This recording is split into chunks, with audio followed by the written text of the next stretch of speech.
जय भारत। लास्ट एक डीपीपी दिया था हमने, उसमें से जो जिसकी पावर जो है 2 से ज़्यादा है, ऐसे वाले प्रॉब्लम में सभी लोगों को दिक्कत आ रही थी। तो मैं सोच रहे इसका एक मैं सॉल्यूशन बना देता हूँ ऐसे। हाँ, ये कैसे सॉल्व कर देना है उसके बारे में। ठीक है, तो सबसे पहले तो देख लो, क्वाड्रेटिक अगर है तो क्वाड्रेटिक के फैक्टर बनाने के लिए हमारे पास बहुत सारे मेथड अवेलेबल है। तो इस जैसे मान लेता हूँ a x square plus b x plus c, अगर ऐसा कोई भी अगर एक इक्वेशन लिखा है तो इसके जो फैक्टर बना लेंगे। फैक्टर इसके कैसे बनाते हैं हम लोग, तो 3 तरीके हैं। हाँ, 3 से ज़्यादा भी है वैसे। तो सबसे पहले तो क्या करेंगे, इस ए इंटू सी का प्रोडक्ट कर देंगे, मतलब ये ए सी बनेगा। इस ए सी के फैक्टर बनाना पड़ेगा जो कि एडिशन सब्ट्रैक्शन, ये बीच वाला टर्म आ जाए। ये पहली मेथड है। दूसरी मेथड क्या करेंगे, a x square plus b x है ना, ये इन दोनों को मिला के कंप्लीट स्क्वायर बना लेंगे। ठीक है ना, ये प्लस सी को बाजू में रख देंगे, तो इन दोनों को मिला के कंप्लीट स्क्वायर बनाएंगे, मतलब कंप्लीटिंग स्क्वायर मेथड एक होता है ना, वो वाला टाइप। और लास्ट में कौन सा है, एक फॉर्मूला है माइनस बी प्लस और minus under root of b square minus 4ac divided by 2 times of a, बराबर है। अगर ये दो मेथड आपको अगर नहीं जम रहे या फिर कुछ दिक्कत भी आ रही है, तो ये जो है फॉर्मूला अगर आप याद रखोगे ना, तो इससे तो सारे प्रॉब्लम सॉल्व होंगे। इसमें कोई मतलब ये नहीं है। मतलब क्वाड्रेटिक टाइप का अगर कोई क्वेश्चन आ जाता है ना, तो उसमें आप रोकोगे नहीं या अटकोगे नहीं। ठीक है, लेकिन जब डिग्री उसकी कितना हो जाएगी, 2 से ज़्यादा हो जाएगी। डिग्री जब 2 से ज़्यादा होगी तो उसके लिए कोई जनरल मेथड अवेलेबल नहीं है। तो अपने को क्या करना पड़ेगा, फिर प्रॉब्लम देख के सोचना पड़ेगा कि इसको कैसे सॉल्व कर देना है। ठीक है, तो जैसे कि पहले वाला प्रॉब्लम है, ये वाला, इसको कैसे सॉल्व करेंगे। तो देख लो इसका जो बिहेवियर है इस प्रॉब्लम का कैसा है कि इन दोनों में अगर एक्स क्यूब में और एक्स स्क्वायर में से अगर मैंने एक्स स्क्वायर को बाहर निकाल दिया तो क्या बचेगा, एक्स माइनस 3 बचेगा। और वैसा ही इसमें से अगर मैंने बाहर निकाल दिया माइनस, तो क्या बचेगा, माइनस एक्स माइनस 3 बचेगा। इसका मतलब इसमें भी एक्स माइनस 3 बचा था, इसमें से एक्स माइनस 3 बचा था। तो मतलब कुछ ना कुछ लिंक लग रही है, तो सॉल्व होने जैसा है। तो मैं ऐसे सॉल्व करने की कोशिश कर लेता हूँ। तो क्या किया मैंने, एक्स स्क्वायर जो है पहले 2 टर्म में से कॉमन निकाला, कितना आ गया, यहाँ पे आ जाएगा एक्स और यहाँ पे बचेगा माइनस 3। और इसमें से भी -1 बाहर निकालेंगे तो कितना बचेगा, एक्स माइनस 3, और ये होगा ग्रेटर देन 0। समझ मेरी बात आपको। अब इसके बाद क्या करेंगे, फिर से यहाँ पे x माइनस 3 है, यहाँ पे x माइनस 3 है। अब x माइनस 3 को कॉमन ले लो दोनों में से, तो x माइनस 3 जब कॉमन आया तो इधर से बच गया एक्स स्क्वायर और इधर से बच गया -1, और इसका आंसर आएगा ग्रेटर देन 0। अब क्या करेंगे, फिर से अब यहाँ पे क्या बच गया, यहाँ पे क्वाड्रेटिक है। अब क्वाड्रेटिक है तो फैक्टर हम लोग आराम से बना सकते हैं, ये a माइनस बी और ये प्लस बी के हिसाब से बना लेंगे। तो x -1 और x प्लस 1 ऐसा बन जाएगा। तो कितना आ जाएगा, ये x माइनस 3 एक फैक्टर बनेगा, दूसरा फैक्टर क्या बन जाएगा, x माइनस 1 एक फैक्टर बनेगा, और x प्लस 1 एक फैक्टर बन जाएगा। ठीक है, तो ये 3 फैक्टर बन गए, बराबर। तो अब यहाँ से तो कोई दिक्कत नहीं है, यहाँ से अब फैक्टर बन गए हैं तो किसी को सॉल्व करने आएगा। तो क्या करना पड़ेगा, उसके लिए नंबर लाइन बनाना पड़ेगा। नंबर लाइन के ऊपर इसके रूट्स ले लेंगे। तो सबसे पहले आएगा -1, फिर आएगा +1, फिर आएगा +3। तो इस नंबर के वजह से जो नंबर लाइन है हमारी 4 पार्ट्स में डिवाइड हो गई। वैसे 1 2 3 4, और इसमें जो साइन आएगा वो प्लस का आएगा। तो यहाँ पे आएगा माइनस, यहाँ पे आएगा प्लस, यहाँ पे आएगा माइनस। रीज़न आपको मालूम है, ये हमेशा पॉजिटिव साइड में है और कोई भी मतलब रिपीट नहीं रूट कर रहा है। सब डिग्री, सभी फैक्टर की डिग्री कैसे है, और है। इसका मतलब क्या होना चाहिए कि ये साइन सिस्टम हमेशा अल्टरनेट चेंज होना चाहिए। तो यहाँ पे अगर ग्रेटर देन 0 लिखा हुआ है तो इसका मतलब ये एक सोल्यूशन होगा और एक सोल्यूशन होगा। मतलब आंसर कितना आएगा हमारा, -1 से +1। ये भी ओपन और ये भी ओपन, क्यों, क्योंकि यहाँ पे इक्वल्स टू नहीं है, और 3 से लेकर इन्फिनिटी, ये हो जाएगा हमारा सोल्यूशन। ठीक है, ओके। अब दिक्कत क्या है कि ये वाला जो इक्वेशन है ना, यहाँ पे x माइनस 3 और x माइनस 3 ये दोनों कॉमन आ गए थे। अब यहाँ पे x माइनस 3 के बदले अगर यहाँ पे x माइनस 2 आ जाता और यहाँ पे x माइनस 3 आ जाता, या फिर यहाँ पे x प्लस 3 आ जाता और यहाँ पे x माइनस 3 आ जाता, तो जाके ये दोनों कॉमन नहीं आते, तो जाके एक मेथड काम नहीं करती। क्या, तो उसके लिए हमको क्या करना पड़ेगा कि एक जनरल मेथड चाहिए अपने को, जो कि किसी के भी फैक्टर दे दे, बराबर है। तो उसके लिए क्या करेंगे, सबसे पहले हम लोग क्या कर लेते हैं कि कुछ सिनेरियो देख लेते हैं। अब जैसे मान लेता हूँ कितना है, इक्वेशन ऐसा है, एक्स स्क्वायर माइनस कितना हो गया, 3x प्लस 2 है। अब मुझे इसके अगर फैक्टर बनाना है ये क्वाड्रेटिक है, वैसे इसके फैक्टर बनाने के लिए मेरे पास डायरेक्ट मेथड है, लेकिन मुझे वो मेथड यूज़ नहीं करना है। तो मेरे पास क्या है कि मैं क्या कर लेता हूँ कि इसके जो है मैं हिट एंड ट्रायल से कुछ रूट निकालने की कोशिश कर लेता हूँ। मैं डायरेक्ट ऐसा ना x=1 जो है इसके अंदर रख देता हूँ। तो इसको अगर एफ ऑफ एक्स मान लिया हमने, एफ ऑफ एक्स मान लिया, ये पॉलिनोमियल है और एक्स की वैल्यू मैंने कितना रख दिया इसके अंदर, 1 रख दिया। तो कितना आ रहा है देख लो, ये 1 होगा, ये -3 होगा, ये +2 होगा। कितना होगा 1 - 3 +2 मतलब हो गया 0। और आपने शायद 10th या 9th में पढ़ लिया होगा कि एफ ऑफ एक्स अगर कोई पॉलिनोमियल फंक्शन होता है और इक्वल 0 है और x=अल्फ़ा जब हमने इसके अंदर रख दिया और इसका जो आंसर आ गया एफ ऑफ अल्फ़ा की वैल्यू अगर 0 आती है, तो इसका मतलब ये हुआ कि एफ ऑफ अल्फ़ा जो होगा इसका क्या होता है और रूट होता है। समझ में आ रहा है क्या, रूट होता है। एंड इसका फैक्टर क्या बनेगा फिर, x - अल्फ़ा जो होता है ये इसका फैक्टर बनेगा, इसका फैक्टर बन जाएगा। समझ मेरी बात आपको, मतलब x=अल्फ़ा कोई भी नंबर हमने इसमें रख दिया x के बदले और इसका आंसर अगर 0 हो जाता है तो इसका मतलब वो उसका रूट होता है और उसका फैक्टर क्या करेंगे, इस अल्फ़ा को इधर लेके आएंगे तो x - अल्फ़ा जो होगा उसका फैक्टर बन जाएगा। यहाँ पे सेम ऐसा हो रहा है क्या, एफ ऑफ 1 की वैल्यू कितना आ गई, 0 आ गई। इसका मतलब x=1 क्या होना चाहिए, इसका रूट होना चाहिए। अगर ये रूट है तो फैक्टर क्या बनेगा, x - 1 बनेगा। समझ मेरी बात आपको। अब आ जाते हैं हम लोग यहाँ पे। अब यहाँ पे 12 का एक फैक्टर मुझे मालूम है 3। अब ये 12 का अगर एक फैक्टर मालूम है 3, तो ये 3 इंटू कितना करेंगे तो मेरा आंसर 12 आएगा। तो इसका मतलब ये जो कितना है वो अगर मुझे निकालना है तो कितना होगा, ये 12/3। इसका मतलब कितना आ गया 4। तो इसका मतलब 12 के जब मैं फैक्टर निकालूंगा तो कितना आएगा, 12 के फैक्टर निकालूंगा तो 3 × 4 आएगा ना। तो अगर मुझे 3 मालूम है तो 4 कैसे निकालेंगे हम लोग, एक फैक्टर अगर मालूम है तो दूसरा फैक्टर कैसे निकालेंगे, उस टोटल नंबर को इस 3 से डिवाइड करेंगे। मतलब जो मालूम है अपने को फैक्टर उससे डिवाइड करेंगे तो अननोन फैक्टर जो है अपने को मिल जाएगा। बात समझ में आ रही है। अब मैं क्या करने वाला हूँ, अब x² - 3x + 2 का x² - 3x + 2 का एक फैक्टर मुझे मालूम है कितना है, x - 1 है। अब मुझे दूसरा फैक्टर निकालना है तो मुझे क्या करना पड़ेगा, जो x² - 3x + 2 को डिवाइड करना पड़ेगा किससे, x - 1 से। ये सीधी सी बात है, समझ में आ रही क्या। और यहाँ से जो आएगा, यहाँ से आएगा मेरा दूसरा फैक्टर इसका। ठीक है, तो ये डिवाइड करने का तरीका भी अपने को मालूम है। बराबर कैसे डिवाइड करेंगे, आपको जैसे मालूम है x - 1 से मुझे डिवाइड करना है किसको, x² - 3x + 2 को। ठीक है, तो किससे डिवाइड होगा, कितना है यहाँ पे x है और यहाँ पे x² है, मतलब किससे डिवाइड होगा, x से डिवाइड होगा पहले। तो x से जब डिवाइड कर लिया हमने तो यहाँ पे बन जाएगा x² - x, तो होगा ये x² और ये होगा -x, तो ये माइनस ये प्लस, ये कैंसिल आउट हो गया और यहाँ से बन गया कितना, -2x + 2। ओके ना। और अब कितने से डिवाइड करना पड़ेगा, यहाँ पे x तो है, बस -2 की ज़रूरत है। तो यहाँ पे जब -2 से मल्टीप्लाई करेंगे तो कितना आ जाएगा, ये -2x और ये होगा +2 और ये होगा प्लस और ये होगा माइनस, क्योंकि सब्ट्रैक्शन करना है तो ये 0 और ये 0 हो जाएगा तो रिमाइंडर कितना आ गया, 0 आ गया।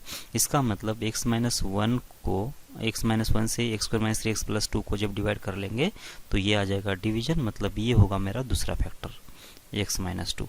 तो इसका मतलब ये हुआ ना कि x² - 3x + 2 के फैक्टर क्या बन गए, फिर एक तो बन गया था x - 1, अब दूसरा कितना आ गया, x - 2 आ गया। तो मैं ऐसे भी फैक्टर इसके बना सकता हूँ।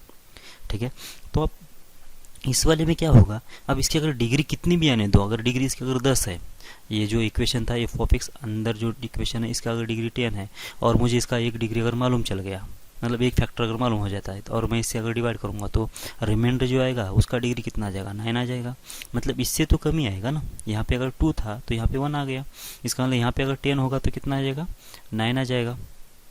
बराबर, तो मतलब एक एक डिग्री कम होते जाएगा इसके अंदर। तो ऐसा हम लोग ये प्रोसेस अप्लाई कर सकते हैं। इसका मतलब ये होगा कि मुझे पहले सबसे पहले जो भी एफ ऑफ एक्स दिया जाएगा, जो भी एफ ऑफ एक्स दिया जाएगा, अगर इसकी डिग्री अगर 2 से ज़्यादा होती है तो मैं सबसे पहले क्या करूँगा, हिट एंड ट्रायल से एक जो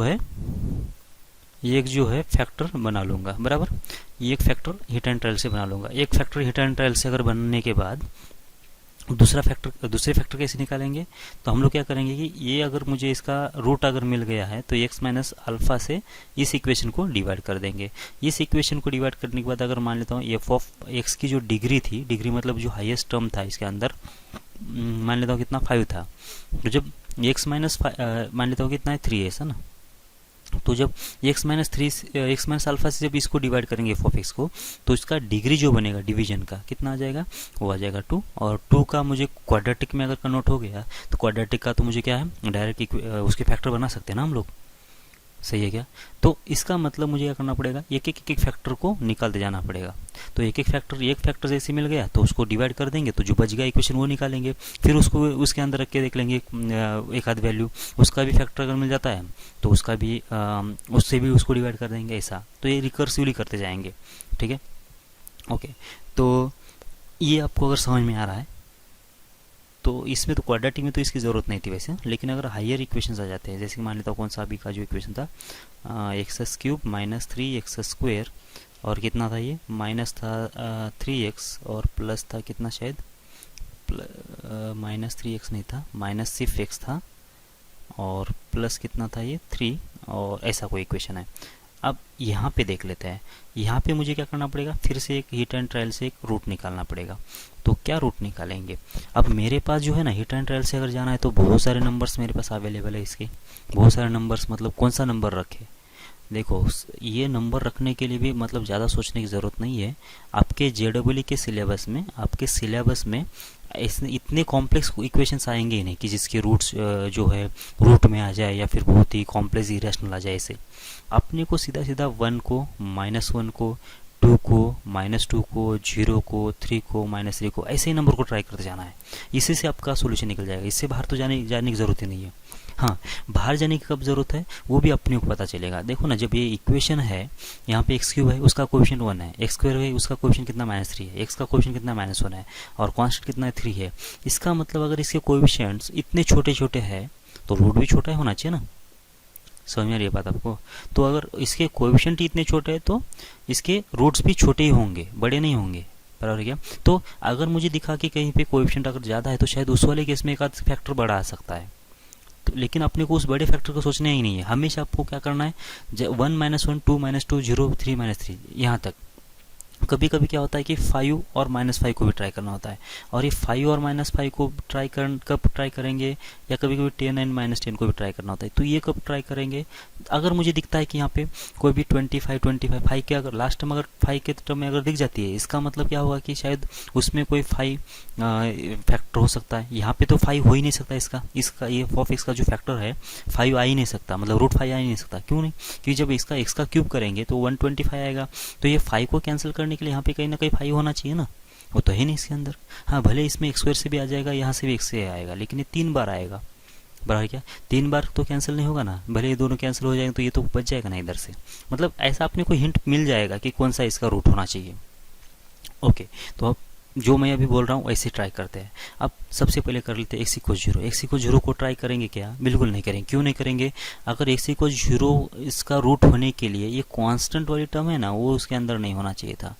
x=0 इसका रूट होने के लिए कांस्टेंट वाली टर्म इसके अंदर नहीं होना चाहिए था। क्यों नहीं होना चाहिए था, भले x=0 इसमें रख देंगे तो 0 हो गया, इसमें 0 रख देंगे तो 0 हो जाएगा, इसमें 0 रख देंगे तो 0 हो जाएगा, तो f ऑफ 0 के लिए कितना आ जाएगी, 3 आ जाएगी। जब ये 0 हो जाता ना 3, तब जाके इसका x=0 इसका रूट होता, बराबर है क्या। इसका मतलब ये होगा कि जो भी पॉलिनोमियल है उसमें कांस्टेंट अगर एब्सेंट होता है तब जाके इसका x=0 ये रूट होता है। बाकी किसी भी केस में x=0 इसका रूट नहीं होता है। कांस्टेंट जिसमें नहीं है, कांस्टेंट मतलब ऐसे सिंगल टर्म जिसके साथ x नहीं हो, तो ऐसी टर्म जो है, अगर ये टर्म अगर इसके इक्वेशन में नहीं होती तब जाके x=0 इसका रूट होता है, अदरवाइज x=0 कभी भी रूट नहीं होगा। ठीक है, अब देख लेते हैं, 0 का तो ऑप्शन चला गया, 1 के लिए देख लेते हैं। यहाँ पे आ जाएगा 1, यहाँ पे आ गया -3, यहाँ पे आ गया -1, और यहाँ पे आएगा +3। तो ये +3 -3 1 और -1 0 हो गया ना। इसका मतलब ये हुआ कि x=1 जो है इसका रूट है। इसका मतलब ये हुआ कि x-1 जो है इसका फैक्टर है, बराबर है क्या। अब अगर मुझे एक फैक्टर निकल गया है तो मैं दूसरे फैक्टर कैसे निकालूंगा, इससे इसको डिवाइड कर लूँगा। तो x³ -3 इंटू हो जाएगा x² माइनस हो जाएगा x प्लस हो जाएगा 3, बराबर है क्या। तो किससे डिवाइड होगा, x² से। तो x² माइनस हो जाएगा, सॉरी यहाँ पे आएगा x³ और यहाँ पे आएगा -x²। सब्ट्रैक्शन कर देना, ये माइनस ये प्लस, तो ये कैंसिल आउट हो गया। और यहाँ पे आना चाहिए 2 टाइम्स ऑफ x², ये होगा -x और ये होगा +3। यहाँ पे कितना आ जाएगा, 2 टाइम्स आएगा x क्योंकि 2 टाइम्स ऑफ एक्स से हम लोग डिवाइड करेंगे। तो यहाँ पे कितना आएगा, 2 टाइम्स हो जाएगा एक्स स्क्वायर, और यहाँ पे आएगा plus 2 times of x, plus हो जाएगा कितना, देख लो ना ये क्या क्या क्या है। अच्छा, इसके बाद में कुछ नहीं ना, ये 2x से इसको मल्टीप्लाई कर लिया तो माइनस 2x स्क्वायर आ गया, और ये माइनस माइनस प्लस 2x हो गया, तो ये प्लस नहीं आएगा, सब्ट्रैक्शन फिर से, तो ये होगा प्लस, ये होगा माइनस, तो ये कैंसिल आउट हो गया, और यहाँ पे बच गया x प्लस कितना, माइनस 3x प्लस हो जाएगा 3, तो यहाँ पे कितने से डिवाइड होगा, -1 से, ठीक है ना। तो ये -1 से जब डिवाइड होगा तो ये -3x होगा, ये होगा +3। अब देख लो प्लस और माइनस तो कैंसिल हो गए इसके अंदर, तो ये होगा प्लस, ये होगा माइनस, तो ये कैंसिल आउट हो गया, तो 0 आ गया। इसका मतलब x³ -3x² प्लस -x+3 के फैक्टर जो है, एक है x-1 और एक दूसरा है x² -2x-1। तो इसको हम लोग कैसे लिखेंगे, इसको हम लोग ऐसा लिख देंगे ना, तो x³ -3 times of x² plus 3 times of x minus हो जाएगा, बार बार ये -3 क्यों +3 क्यों लिख रहा हूँ यार मैं, तो यहाँ पे आ जाएगा सिर्फ x और यहाँ पे आएगा +3। इसके जो फैक्टर निकाल रहे हैं हम लोग, एक तो निकल गया था x-1 और दूसरे निकल गए कौन से, x² -2x और +1, ऐसा निकला है, -3 ना, सॉरी यहाँ पे जो है ना, यहाँ पे -3 आएगा, ठीक है ना, क्योंकि ये x को -3 से मल्टीप्लाई करेंगे तब जाके -3x + 3 होगा, तो यहाँ पे कितना होगा, फिर यहाँ पे आ जाएगा -3,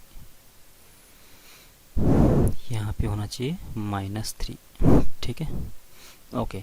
तो ये फैक्टर बन गए इसके। अब ये अगर फैक्टर इसके बन गए हैं तो आप देख लो, ये तो कैसा है, ये तो x-1 है ही, ये तो लीनियर फैक्टर है, बस इसके फैक्टर बना देना है। यहाँ पे कितना है, -3 है, -3 के फैक्टर कितने बनेंगे, -3 के फैक्टर कितने बनेंगे, -3 और +1, तो दूसरे फैक्टर कैसे बनेंगे, x-3 और इंटू होगा x+1, बस यही फैक्टर हो जाएंगे, बराबर। तो ऐसे हम लोग इसके फैक्टर्स निकालते जाएंगे। अब बात यह है कि अगर इसकी डिग्री कितना थी, 3 थी, इसकी डिग्री 3 थी, इसलिए क्या हो गया कि जब हमने x-1 से जब डिवाइड कर लिया तो जो डिवीजन आ गया किससे आएगा, क्वाड्रेटिक आ गया, बराबर है क्या। और क्वाड्रेटिक के मुझे क्या मालूम है, कैसे इक्वेशन सॉल्व करना है वो मालूम है, लेकिन अगर यहाँ पे x⁴ होता, मतलब इसका डिग्री अगर 4 होता तो अब क्या होता है, यहाँ पे क्यूब आ जाता। तो इसका मतलब मैंने पहले ऑलरेडी यहाँ पे हीट एंड ट्रायल से एक रूट पहले जेस कर लिया है, या मतलब निकाल दिया है। फिर यहाँ पे जब क्यूबिक इक्वेशन आएगा तो यहाँ पे मुझे हीट एंड ट्रायल से क्या करना पड़ेगा, एक और रूट मुझे उसका ढूंढना पड़ेगा, और वैसे और एक बार डिवाइड करना पड़ेगा, बराबर है क्या। तो जो हीट एंड ट्रायल से जाना है, जो रूट ढूंढने की बात है वो तो कॉमन ही है, लेकिन हम लोग ये जो काम है ना, इसको थोड़ा ईजी कर सकते हैं, जो डिवीजन वाला काम है उसको यूज़ कम कर सकते हैं। कैसे कर सकते हैं, शायद आपने ये पढ़ लिया होगा कुछ लोगों ने, सिंथेटिक डिवीजन बोल के एक मेथड आती है।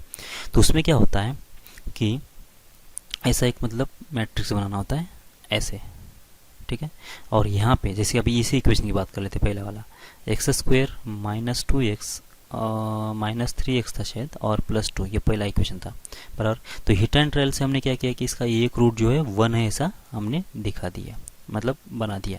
x के लिए 1 कितना रख दो इसके अंदर, तो ये 1 -3 + 2 तो हो गया ना इसका रूट, 1 + 2 मतलब 3, 3 - 3 0 हो गया। इसका मतलब इसका x = 1 रूट है, तो जो भी रूट होगा ना हम लोग यहाँ पे उसको लिख लेंगे, रूट को लिख देना है, फैक्टर को नहीं। फैक्टर मतलब फैक्टर क्या बन जाएगा, ये x - 1 = 0। तो यहाँ पे क्या करना है कि -1 नहीं रखना है, तो यहाँ से x की वैल्यू निकाल देना है मुझे। x के लिए कितना आ जाएगी, 1।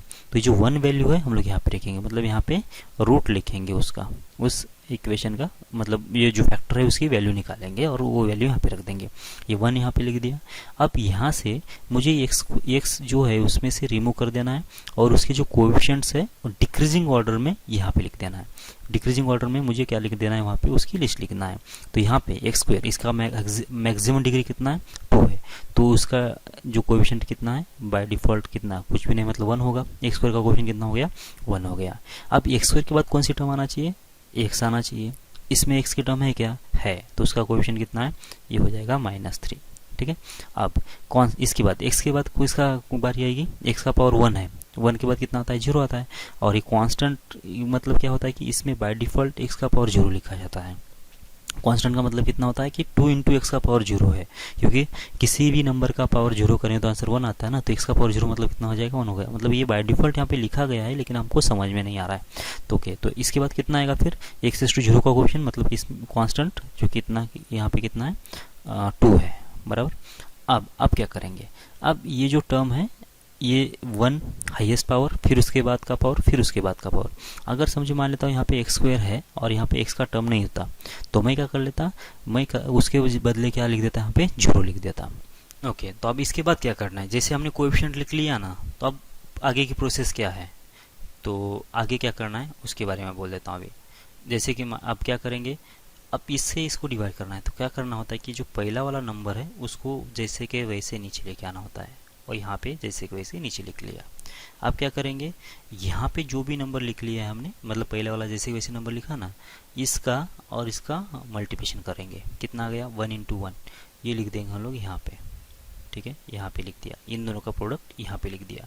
अब ये -3 + 1 कितना होगा, -2, जो भी होगा यहाँ पे साइन वगैरह चेंज नहीं करना है, मतलब सब्ट्रैक्शन नहीं करना है, इनकी एडिशन नहीं करना है, मतलब जो भी है यहाँ पे वो करना है। तो -3 + 1 कितना होगा, -3 + 1 होगा -2, सही है। अब क्या करना है कि यहाँ पे जो भी नंबर आया, यहाँ पे जो भी नंबर आप बच गया उसका और फिर से इसके साथ मल्टीप्लिकेशन कहाँ पे लिख देंगे, यहाँ पे लिख देंगे।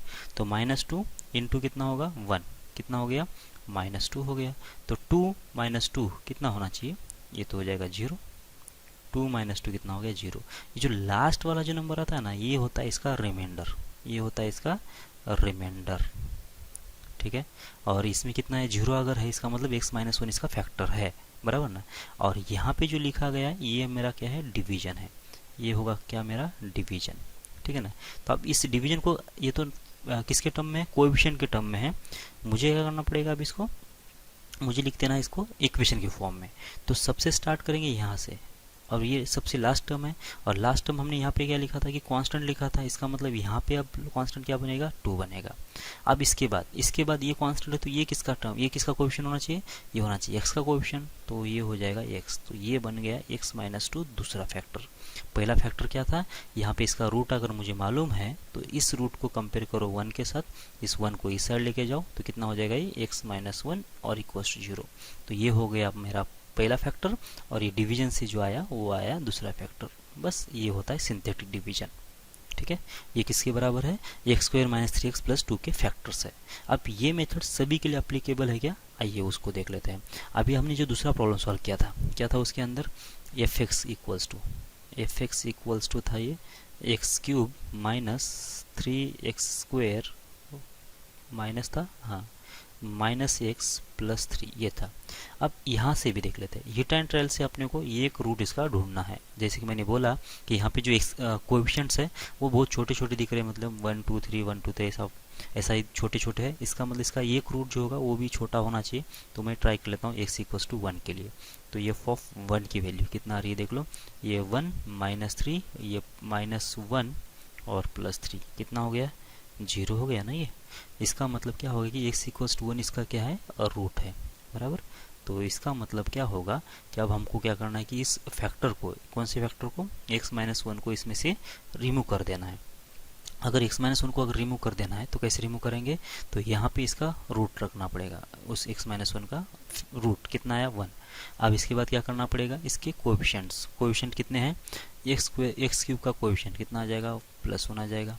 x² का जो अच्छा ये किसका कोएफिशिएंट है, x³ का है, बराबर। x³ का कोएफिशिएंट कितना है, x³ का कोएफिशिएंट है +1।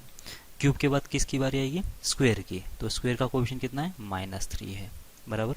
अब स्क्वायर के बाद किसकी बारी है, x का पावर 1 की, तो उसका कोएफिशिएंट कितना है -1 है। अब x की पावर 1 के बाद किसकी बारी आएगी, x का पावर 0 मतलब कांस्टेंट टर्म की। कांस्टेंट टर्म का कोएफिशिएंट कितना है 0 है। अगर इस चेन में अगर एक आध टर्म अगर मिसिंग रहती है तो उसके बदले मुझे क्या करना होता है, 0 को ऐड करना होता है। ये मैं अगले प्रॉब्लम में बोल दूंगा। वो मतलब एक आध टर्म अगर इसमें मिसिंग होती है तो क्या करना है, बराबर। ओके, अब इसके लिए पहले इस पूरा फोकस इस पर रखो कि इसको सॉल्व कैसे करना है, ठीक है। जैसे कि ये पहला जो नंबर बोला हमने, इसको जैसे कि वैसे कॉपी कर लो नीचे, कितना आ जाएगा ये 1 का 1 आ जाएगा। इसमें भी मुझे कुछ चेंज नहीं करना है। अब क्या करेंगे, ये जो फैक्टर नंबर है और ये नंबर का मल्टीप्लिकेशन करेंगे, कितना आ जाएगा 1, बराबर। अब यहाँ पे जो भी है -3 + 1 कितना हो जाता है, -2 हो जाएगा। अब यहाँ पे जो भी नंबर आ गया उसका और किसके साथ मल्टीप्लिकेशन, 1 के साथ मल्टीप्लाई करके हम लोग लिखेंगे यहाँ पे, तो कितना हो जाएगा 1 इंटू -2 कितना आ जाएगा -2, तो -1 -2 कितना हो जाएगा -3। तो ये जो -3 आया और फिर से इसके साथ मल्टीप्लाई कर लो कितना आ जाएगा -3, तो ये लिख दिया -3। ये लास्ट वाली टर्म थी, इसका मतलब इसका जो आंसर आएगा वो हमारा रिमाइंडर होगा। तो 3 - 3 कितना हो जाएगा 0। इसका मतलब ये रिमाइंडर अगर 0 है तो इसका मतलब ये हुआ कि x = 1 इसका फैक्ट x क्या है, रूट है। इसका मतलब x - 1 जो हो इसका फैक्टर होगा। ठीक है, अब ये जो है यहाँ पे जो लिखा गया है वो क्या है, हमारा डिवीजन है। ये तो कोएफिशिएंट के फॉर्म में लिखा गया है और मेरा क्या है, अब इसका किसके टर्म में लिख देना मुझे, पोलनम इक्वेशन के फॉर्म में लिख देना है। तो ये -3 का तो कांस्टेंट होगा, लास्ट वाली टर्म तो कांस्टेंट होती है। इसके बाद जो टर्म होगी वो किसका कोएफिशिएंट होगा, x का होगा। और इसके बाद अगर कोई टर्म आती है तो क्या हो जाएगी, वो x² का कोएफिशिएंट हो जाएगा। बस ये वाला इसका फैक्ट क्या होना चाहिए, रिमाइंडर होना चाहिए। समझ में आ रही बात। लास्ट वाला जो भी बचेगा रिमाइंडर को छोड़ के जो बचेगा वो कांस्टेंट होगा। ये होगा x का कोएफिशिएंट, बाद में x² का, बाद में x³ का, बाद में x⁴ का, ऐसे ना। इसमें भी कैसा है, ये कांस्टेंट है, ये x का कोएफिशिएंट है, x² का कोएफिशिएंट है, x³ का कोएफिशिएंट है। मतलब इस साइड से ये इंक्रीजिंग ऑर्डर में क्या होते हैं, पावर बढ़ते जाएंगे इसके। ओके, तो अब ये किसका हो गया, इसका एक फैक्टर हो गया। कौन सा फैक्टर, जब ये इसमें से x - 1 ये फैक्टर अगर निकाल देता हूँ मैं, x - 1 इसमें से अगर निकाल देता हूँ तो जो दूसरा फैक्टर बचेगा वो क्या बचेगा, ये वाला बचेगा। इसका मतलब क्या होना चाहिए, x - 1 इंटू x² - 2x - 3 ये हो जाएगा इसका इक्वेशन। तो ये होगा इसका f(x), ठीक है ना। अब यहाँ से एक फैक्टर तो x - 1 है ही, अब दूसरा फैक्टर क्या बन जाएगा, दूसरा फैक्टर ये जो होगा, अब यहाँ से इसके, ये तो क्वाड्रेटिक है, क्वाड्रेटिक के तो फैक्टर हम लोग आराम से बना सकते हैं, कौन सी भी मेथड अप्लाई करो। इसके मैं क्या कर लेता हूँ फिर, -3 के फैक्टर बना लेता हूँ। तो कितना बनेगा -3 और होगा +1, तो ये कितना बनना चाहिए, x - 3 एक फैक्टर बन गया और दूसरा बन गया x + 1। बस ऐसे बन जाएगा ये, ठीक है। ओके, एक आध प्रॉब्लम ऐसा कर लेते हैं जिसमें कोएफिशिएंट्स जो होंगे मिसिंग होंगे। ओके, तो बेसिक सा ही कर लेते हैं तो आपको पता चलेगा, समझ में आ जाएगा। तो f(x) जो है मेरे पास लिखा हुआ है x³ - 1। ये इसके मुझे क्या करना है कि फैक्टर बनाना है।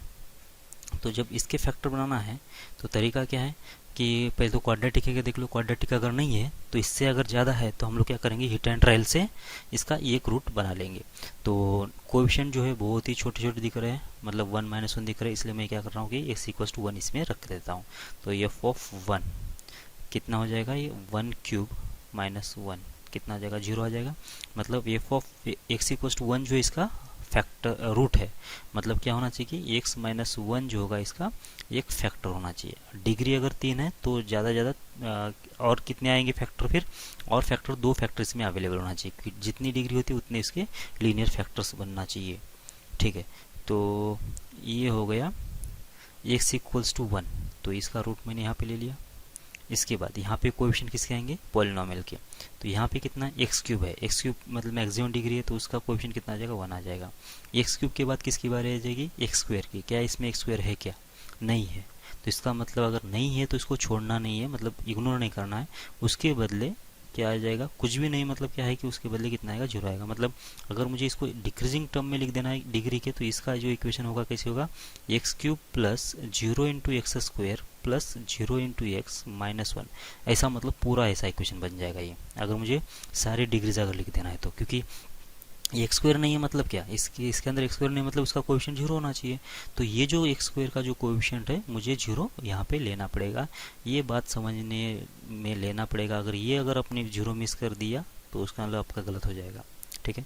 अच्छा, ये तो x² का हो गया। x का कोएफिशिएंट कितना है, वो भी नहीं था, x की टर्म ही नहीं था इसके अंदर। इसका मतलब टर्म नहीं है, मतलब क्या होना चाहिए, उसका जो कोएफिशिएंट है कितना होना चाहिए, 0 होना चाहिए था।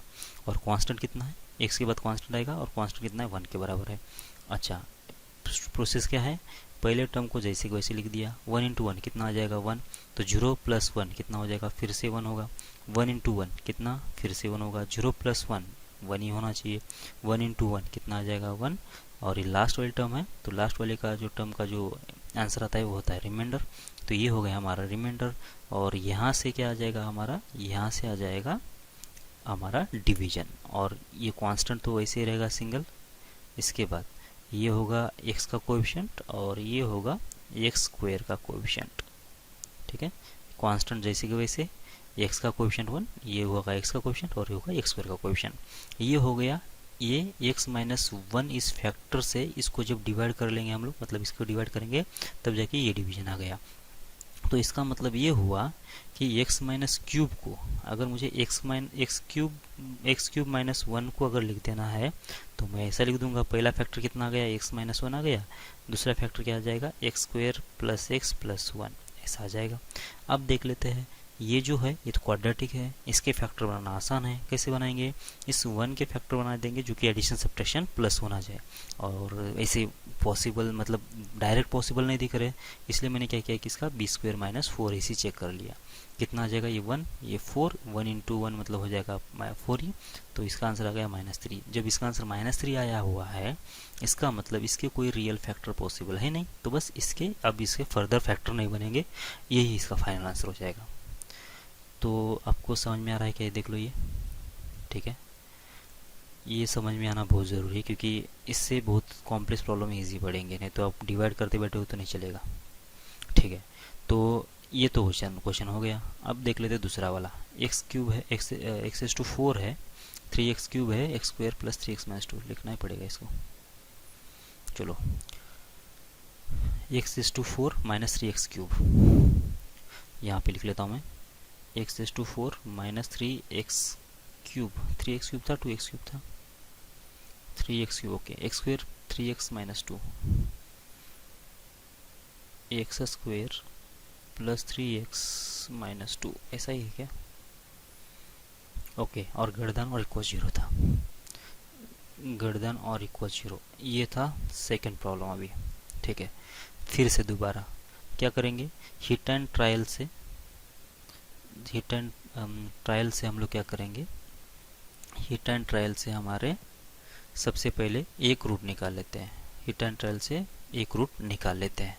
तो क्या करेंगे, हिट एंड ट्रायल से अगर निकालना तो सबसे पहले देख लो कि इक्वेशंस जो है इनके कोएफिशिएंट्स कैसे हैं, बहुत बड़े तो नहीं है, वैसे भी बड़े भी अगर होते तो भी हम लोग हमेशा x equals to 1, x equals to -1 ऐसे ही क्या रखेंगे, हम उसके अंदर फैक्टर रख ये नंबर रख के चेक करेंगे। ठीक है, तो x वैल्यू 1 रख दिया तो यहाँ पे 1, फिर कितना आ जाएगा, ये 1 रखने के बाद आ जाएगा इस साइड से -3 प्लस 1 प्लस 3 और -2, तो लिख लेता हूँ मैं यहाँ पे। तो यहाँ से 1 आया, -3 आया, प्लस 1 आया, प्लस 3 आया और -2 आया, ये -3 plus 3 cancel, 1 plus 1 2, 2 minus 2 cancel, बराबर। तो इसका आंसर कितना आ गया, 0 आ गया। अच्छा, अब ये सोचो नहीं कि ये शायद मतलब ये जो इजी क्वेश्चंस है ऐसा सोचो नहीं, मतलब कुछ क्वेश्चन में इससे भी बड़े भी मतलब फैक्टर आ सकते हैं, ऐसा नहीं सोचो कि जो भी हमारे पास इक्वेशन आ जाएंगे ना उसके जो फैक्टर्स होंगे वो ऐसे ही होंगे, x इक्वल्स टू 1 होगा, मतलब छोटे फैक्टर्स होंगे जो भी इक्वेशन आएगा। हाँ, अगर ये इसके फैक्टर्स नहीं हो रहे और बहुत कॉम्प्लेक्स अगर आ रहे हैं ना तो हम लोग आगे चल के एप्लीकेशन ऑफ डेरिवेटिव पढ़ेंगे, शायद आप लोग फिजिक्स में थोड़ा बहुत पढ़ रहे होंगे, मैक्सिमा मिनिमा या फिर उसका ग्राफ कैसे निकालना है। तो एप्लीकेशन ऑफ डेरिवेटिव में हम लोग इसका ग्राफ देखेंगे, किसका, इस पॉलिनोमियल का। तो ग्राफ से हमको पता चलेगा कि मतलब इसका रूट क्या आ जाएगा। तो अभी उतना हमको डिटेल में जाने की ज़रूरत नहीं है, अभी जितने भी प्रॉब्लम्स आएंगे उससे तो ये हिट एंड ट्रायल से काम बन ही जाएगा हमारा। ठीक है, ओके। अब क्या करेंगे, अब क्या करेंगे, एक्स इक्वल्स टू 1 इसका फैक्टर हो गया, तो हम लोग क्या करेंगे, 1 से इसको डिवाइड करेंगे। तो 1 से डिवाइड करना है, तो मतलब 1 से डिवाइड करना मतलब x माइनस 1 से, x माइनस 1 इस फैक्टर से हम लोग इसको डिवाइड कर रहे हैं। तो सबके कोएफिशिएंट कॉपी कर लो, तो यहाँ पे आएगा 1, यहाँ पे आएगा -3, यहाँ पे आएगा +1 और यहाँ पे आएगा +3 और यहाँ पे आएगा -2। सही है, ओके। अब क्या करेंगे, इस वाले टर्म को जैसे कि वैसे नीचे कॉपी कर लिया, इस वाले टर्म को जैसे वैसे अगर कॉपी कर लिया तो ये 1 इंटू 1 इसका प्रोडक्ट कितना आ जाएगा, 1 आ जाएगा। तो -3 प्लस 1 कितना आ जाएगा, -2। तो -2 इंटू 1 कितना आ जाएगा, -2। तो 1 -2 कितना हो जाएगा, -1। -1 प्लस 1 कितना आ जाएगा, -1। तो 2 -1 कितना आ जाएगा, +2। 2 इंटू 1 कितना आ जाएगा, 2। समझ में आ रहा मैं क्या कर रहा हूँ। तो 2 - 2 लास्ट वाली टर्म थी इसलिए रिमाइंडर बन जाएगा, ये निकल गया। ठीक है, तो इसका मतलब क्या हो गया कि ये जो लिखा है ये क्या है मेरा, ये डिवीजन के कोएफिशिएंट्स है। तो वो क्या होना चाहिए पॉलिनोमियल, देख लो डिवीजन वाला, कांस्टेंट लास्ट वाला 2 रहेगा, प्लस ये होगा x का कोएफिशिएंट जो कि -1 है, फिर ये होता है एक्स स्क्वायर का कोएफिशिएंट, और ये होगा एक्स क्यूब का कोएफिशिएंट। समझ में आ रहा है? ये जो लिखा है मैंने अभी, इसका कैसे लिखा है, ये होता है लास्ट वाला टर्म मतलब कांस्टेंट, इसको छोड़ के, रिमाइंडर को छोड़ के जो बचेगा वो वाला नंबर, ये होगा कांस्टेंट, ये वाला होगा एक्स का कोएफिशिएंट, ये वाला होगा एक्स स्क्वायर का, और ये होगा एक्स क्यूब का कोएफिशिएंट, बराबर।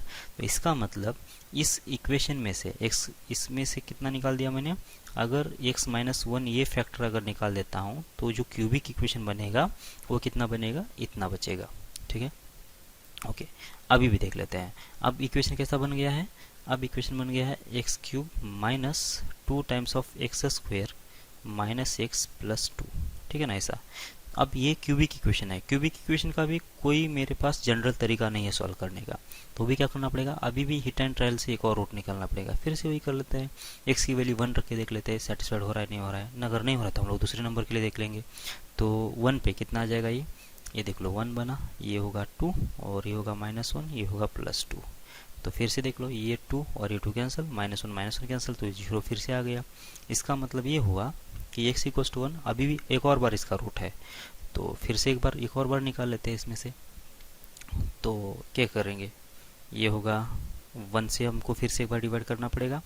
आप किसके कोएफिशिएंट ले लेंगे, इसके कोएफिशिएंट ले लेंगे, क्योंकि हमने एक बार निकाल दिया था x -1 तो ये बच गया था। अब इसमें भी x = 1 जो है इसका भी एक रूट है, तो एक्स क्यू का कोएफिशिएंट कितना आ जाएगा 1, फिर -2, फिर -1, फिर 2, बराबर।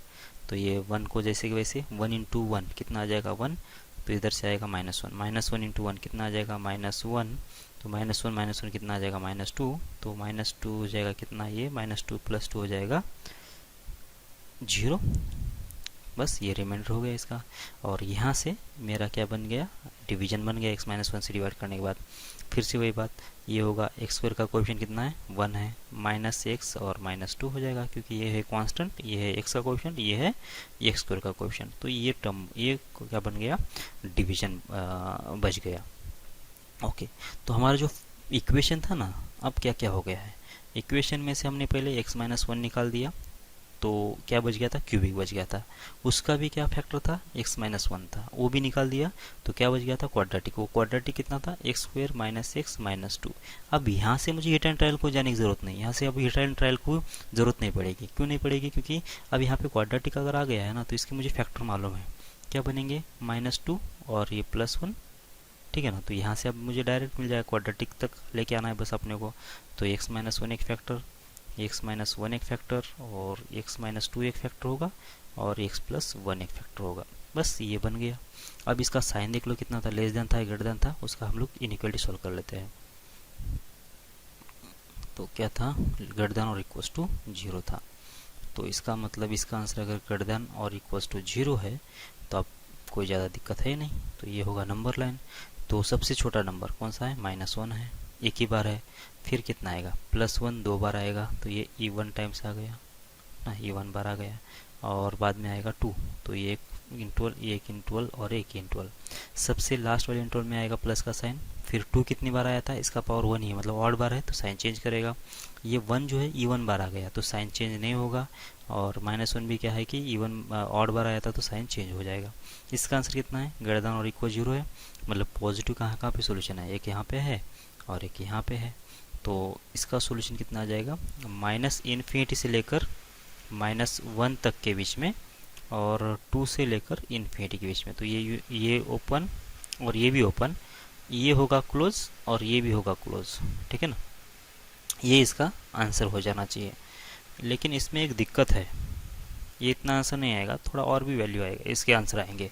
कौन से आंसर आएंगे, उसके लिए मुझे देखना पड़ेगा यहाँ पे इक्वलिटी है क्या। यहाँ पे अगर इक्वलिटी है, यहाँ पे अगर इक्वलिटी अगर लगाया हुआ है, तो इसका मतलब ये होगा कि इसके जो हर एक फैक्टर जो है इसका सोल्यूशन होगा, इसका हर एक रूट जो होगा इसका सोल्यूशन होगा। क्या 1 को मैंने कवर किया है, क्या 1 को कवर नहीं किया, क्योंकि x=1 जब रखूँगा तो 1 - 1 तो 0 होगा ना, ये 0 मतलब सब कुछ 0 होगा। तो इसका मतलब इसके अंदर ये वाला जो पार्ट है यहाँ पे भी कितना होगा, यहाँ पे आंसर इसका 0 आएगा, तो इस वाले पार्ट को भी मुझे इसमें इंक्लूड करना पड़ेगा, अब जाके पूरा सोल्यूशन हो जाएगा इतना। सही है, यहाँ पे अगर इक्वल्स टू नहीं होता तो ये इसको इंक्लूड करने की ज़रूरत ही नहीं थी। समझ में आ रही है आपको बात? तो अगर आपको ये समझ में आ रहा है तो बाकी वाले क्वेश्चन आप सॉल्व कर लो फिर, ठीक है। ये वाला आप सॉल्व कर लो, थर्ड वाला, इसी मेथड से। मैं ये वाला कर लेता हूँ, फोर्थ वाला। एक्स रेस टू 4 है, 3x³ है, -x+3 है। मतलब क्या है कि वही ये सिर्फ पावर 4 हो गया, ठीक है ना। ओके, कौन सा इक्वेशन है? x⁴ minus 3 times x³ minus हो जाएगा x प्लस होगा 3, और साइन भी देखना पड़ेगा। और क्या बोला गया है? लेस देन 0 है और इंटीग्रल वैल्यूज ऑफ x निकालना है। ओके, ये क्या होता है मैं बोल देता हूँ। तो लेस देन 0 है इसमें, और इंटीग्रल वैल्यूज ऑफ x निकाल देना है। ये क्या होता है, हम लोग पहले इसका सोल्यूशन निकाल लेते हैं, ठीक है। अब यहाँ पे भी देख लो कितना है, x⁴ डिग्री 4 है। तो हिट एंड ट्रायल से हम लोग क्या करेंगे, पहला एक रूट निकालेंगे। और दिख रहा होगा अभी साफ साफ कि आपको इसका 1 जो है रूट है, ठीक है ना। क्योंकि कितना होगा ये 1 -3 -1 +3, तो ये x=1 इसका रूट हो गया ना। तो अगर x=1 इसका रूट अगर है तो हम लोग क्या कर लेंगे, पहले वो निकाल लेते बाहर, ठीक है। चलो ये 2 बार लगेगा क्या, ठीक, यहाँ पे है ये 1, इसमें से निकाल देते हैं। तो यहाँ पे कोएफिशिएंट कितना 1, यहाँ पे -3, फिर x² का कोएफिशिएंट नहीं है मतलब 0, और ये -1 और ये होगा +3, सही है। ये जैसे वैसे नीचे आ गया, ये होगा 1, तो ये भी 1, ये -2, यहाँ पे -2 तो -2, और ये -2 मतलब -3, और ये होगा कितना -3 + 3 0 हो जाएगा, ठीक है। अब देख लो, ये तो हो गया 1 से डिवीजन, ये क्या आएगा, ये डिवीजन आ जाएगा इसका। अब ये डिवीजन कितना है, इसमें भी हो जाएगा x³ -2 टाइम्स हो जाएगा x² माइनस हो जाएगा 2 टाइम्स ऑफ x -3, ये हो गया। अब फिर से इसमें हिट एंड ट्रायल से जाते हैं और इसका एक रूट निकालने की कोशिश कर लेते हैं।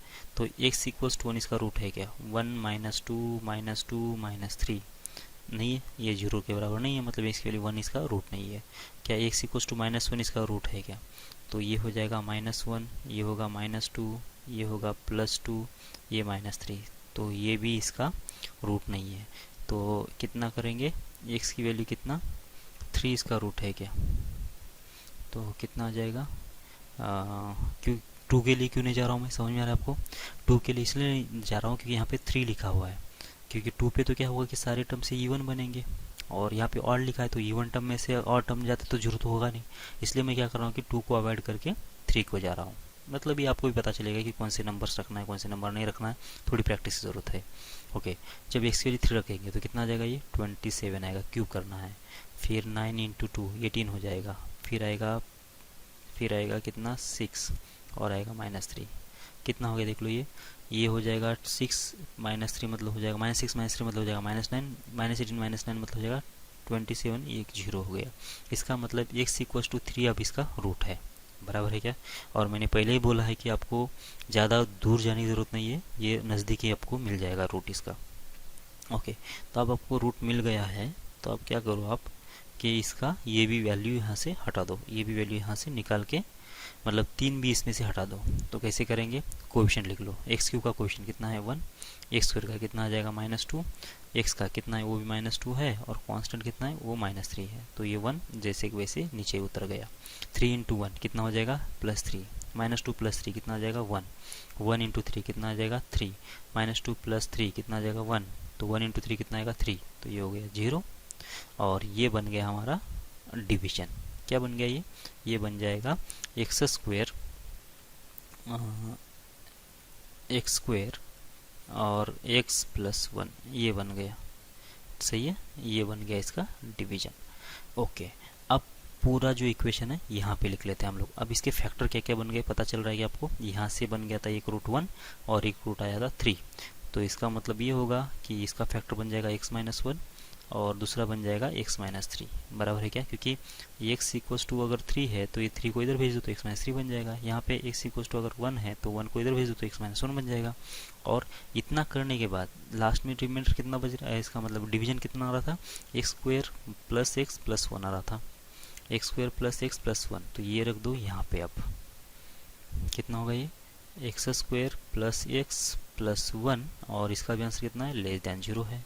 अब इसके भी फैक्टर बनाना पड़ेगा। इसके फैक्टर कितने बनेंगे, अभी ये ऊपर देखा था हमने, इसके कोई फैक्टर नहीं बनेंगे, बराबर है क्या, इसके कोई फैक्टर नहीं बनेंगे। ये हमेशा ये क्या है, ये ऑलवेज पॉजिटिव है, क्योंकि इसका बी स्क्वायर माइनस 4ac अगर कैसा है, लेस देन 0 अगर होगा तो इसका ग्राफ जब देखेंगे तो इसके ऐसा आ जाएगा, क्योंकि बी स्क्वायर माइनस 4ac अगर लेस देन 0 है मतलब इसके कोई रियल रूट्स नहीं है। रियल रूट्स नहीं मतलब ग्राफ एक तो एक्स एक्स के ऊपर रहेगा या फिर एक्स एक्स के नीचे रहेगा।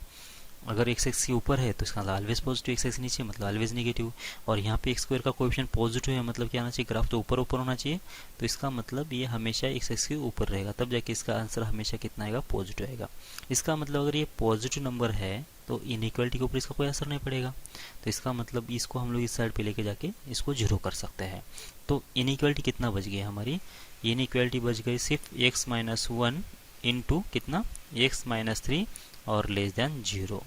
क्या करेंगे, इसके भी नंबर लाइन बना लो, या नंबर लाइन बनाने की जरूरत नहीं है, अभी इसका सोल्यूशन आपको पता चल रहा होगा कितना आ जाएगा, 1 से लेकर 3 के बीच में आ जाएगा, क्योंकि जब लेस देन 0 होता है तो विद इन रूट इसका सोल्यूशन होता है, बराबर ना। 1 से 3 अगर इसमें भी देख लिया तो ये प्लस ये माइनस ये प्लस होगा, तो इतना जो होगा हमारा सोल्यूशन होगा लेस देन 0 वाला, तो 1 से लेकर 3 तक के बीच में। तो ये होगा इस प्रॉब्लम का सोल्यूशन, बराबर है क्या। लेकिन इसने कुछ अलग ही बोला था, 1 से लेकर 3 तक इसका सोल्यूशन है, ध्यान रखो। यहाँ पे क्या बोला था उसने कि अपने को इंटीग्रल वैल्यूज ऑफ एक्स निकालना है, और एक्स कितना आ रहा था, 1 से लेकर 3 के बीच में।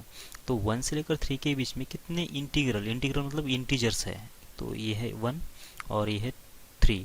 1 पे कैसा है, ओपन मतलब 1 तो कवर हुआ नहीं, 3 कैसा है, वो भी हो ओपन मतलब 3 भी कवर नहीं हुआ, तो 1 एंड 3 के बीच में कितने इंटीजर्स आएंगे, तो बस एक ही आना चाहिए, 2, ठीक है ना। तो इसका मतलब इसका सोल्यूशन कितना आ जाएगा, 2 आ जाएगा, ये इंटरवल नहीं आएगा। समझ में आ रहा है क्या, 1 से लेकर 3 तक नहीं आएगा। इंटीग्रल एक्स बोला गया है तो हम लोग उसके बीच के वैल्यू नहीं ले सकते, सिर्फ इंटीजर्स ही लेना पड़ेगा, और क्या। कभी कभी क्वेश्चंस क्या आता है, इसके integral find how many integral values of x in, ये जो कि इस इक्वेशन को सेटिस्फाइड करे, ऐसा बोलेगा। तो इसमें कितने इंटीजर्स है, इसमें x इक्वल्स टू 2, ये एक ही इंटीजर है, बराबर है क्या। तो आंसर कितना आना चाहिए, 1 सोल्यूशन ऐसा बोलना आएगा, मतलब x इक्वल्स टू 2 ये एक ही सोल्यूशन है।